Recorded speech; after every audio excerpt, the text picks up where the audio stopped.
सनहिया लगावे बहुत बात नहीं है नजरिया चुरावे बहुत बात होला नजरिया चुरावे बहुत बात होला।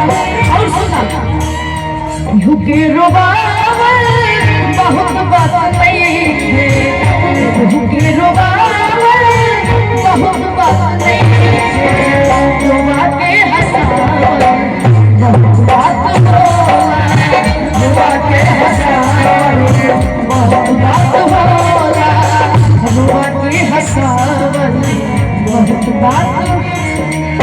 और आजकल की लड़कियों में या पहले भी कि समझे न तुमने तो है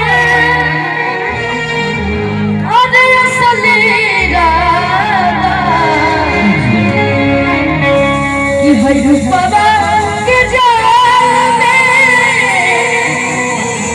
हमको धरा गई दादा।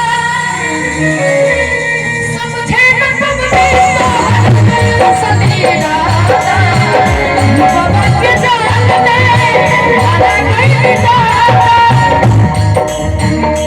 भूखे मुबावे बहुत बात नहीं है भूखे मुबावे बहुत बात नहीं है वाके जिया बहुत बात होला वाके जिया बहुत बात होला सनहिया लगावे बहुत बात नहीं है सनहिया लगावे बहुत बात नहीं है नजरिया चुरावे बहुत बात होला नजरिया चुरावे बहुत बात होला नजरिया चुरावे बहुत बात कि नजरिया चुरावल बहुत बात होला।